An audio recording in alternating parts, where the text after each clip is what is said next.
Hey guys, welcome to another, Hi, I'm Matt Golson and welcome to another Insane Budget Photography. Today, we're looking at a lens. But first, we're going on a little outing. Every morning, I drive by this pond on my way to work, and there's always like a menagerie of cool ducks and geese floating around. And the light is always coming from, perfect direction in the nice golden morning light. And every morning on my way to work, I wish I could stop, pull into this pond, and take a few pictures. But I can't. I have to go to work. So guys, the lens in question comes in its own carrying bag, which is good because I need that. I would probably drop it. It's a Sigma DG Macro HSM EX model. This is a 7200. It's f2.8. This thing's a beast. It weighs about 3.5 pounds. I've never owned a good lens before, and I decided to make my first good lens a 70-200. So just drove by and I saw a hawk on a fence, and I see this hawk almost every morning on my way to work, so I'm gonna take a shot of it with the lens. And then the pond is just right down the road.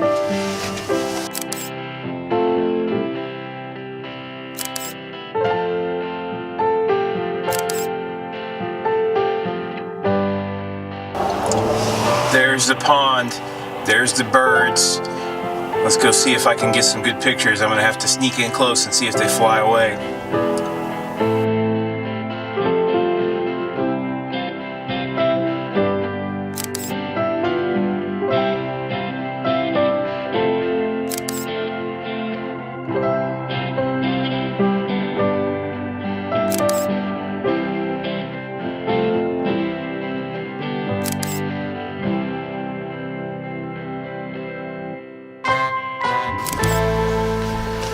So my Sigma 70x210 came from usephotopro.com, which is Robert's camera, and they're pretty close to me in Indianapolis. It's just a few hours away. I've bought some cameras there from them before. Happy with the experience. Free shipping. I got it like in one day, and same for this. I really like that website. The condition that they had this listed at was good, and to me it's in really excellent condition. It come with the lens hood, it come with the cap, the tripod collar. So I was pretty stoked to get. Why did I decide to buy the Sigma 70-210? I posted on DP review forums just trying to get some ideas. What would be the best budget lens? And I was trying to decide. What I was really after was the Canon 70-200 f4. I wanted an L lens. I've always wanted an L lens. I think mainly because they're different color. I wanted the white lens. Everybody sees that knows anything about photography and knows, hey, there's a guy who's into photography. So somebody said, yeah, if you're interested in low light, which I said one of the things I really wanted was low light. Now I have a Canon 75-300 f5.6, and it's a usable lens, and I've taken lots of pictures with it, but you can't really use it unless you're in really, really bright light. So he said, well, the poster said, if you want the best bang for your buck, look for an older Sigma EX HSM high-speed motor lens. And so I ended up finding this one. I think I paid less than $300 for it. I can't remember exactly what it was. $2 something, and like they said, the condition was good. And the only real problem I found with it is it's got a little bit of like a chip or something here in the focusing readout. When you start using this, if you're not accustomed to using a good high quality telephoto lens, it's heavy. There's a lot of weight to this thing. I mean, this thing's built like a tank. The first time I used it, I was not particularly blown away by the results, and I don't think I was using it very well. One thing I didn't realize, at f2.8, if your subject's anywhere within probably 50 feet of you, you have a super shallow depth of field. it's way, way more shallower than anything I'm used to. I mean, it's the equivalent of using your 50mm f1.8 if you're used to that, and taking pictures of stuff sitting on a table in front of you, even though it's like way across a field or something. So you have to be really, really careful with your focusing. You have to really pay attention to what you're focusing on, especially if it's even closer. Now, this is a macro lens, and at 200mm, it'll get really close to a subject, but you have like a crazy shallow depth of field at f2.8, so you've got to stop the lens down if you're going to get a usable depth of field, and I keep forgetting that a lot.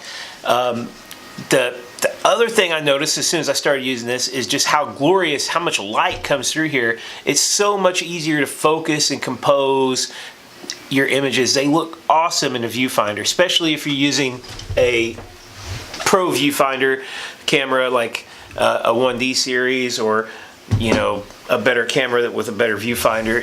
It really looks fantastic in the viewfinder. It's a high-speed motor, and it tracks really fast. It focuses incredibly fast. I've never used a lens that focuses like this. I've never used good lenses. That was the other big issue with my 75-300. So what really got me wanting the telephoto, a good telephoto lens, is I went to shoot an indoor track meet, which I knew was going to be a disaster. I didn't really think I would be able to shoot it, but a friend said, "Hey, can you get some pictures at this indoor track meet for me?"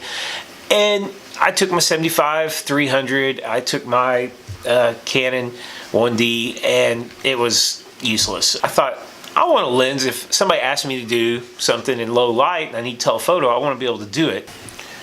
Well, guys, hey, if you're looking for a low budget, like super high quality lens, I feel like you couldn't go wrong with this Sigma. I mean, you could spray paint this thing beige, yellow, that L colored lens color if you want to kind of fool people. But I mean, honestly, for finding one of these for a few $100s used, $300, $400 used, the stabilized version, which would be way more useful for video if you ever want to shoot video with it, I think you could probably get one of them for like $700 or $800. Whereas an L 2.8 Canon lens stabilized, maybe, I don't know, more money than I make in a year. I mean, it's just not going to happen for me. So if you're looking for budget, if you're looking for a lens that you can use to get photos that are going to be 90% as good as the Canon lens, 95% as good, this is a great lens. It's going to give you high-speed motor, awesome autofocus, great great contrast, great sharpness, and it's built like a tank. You can't go wrong. Thanks for watching. Don't forget to subscribe, like my videos.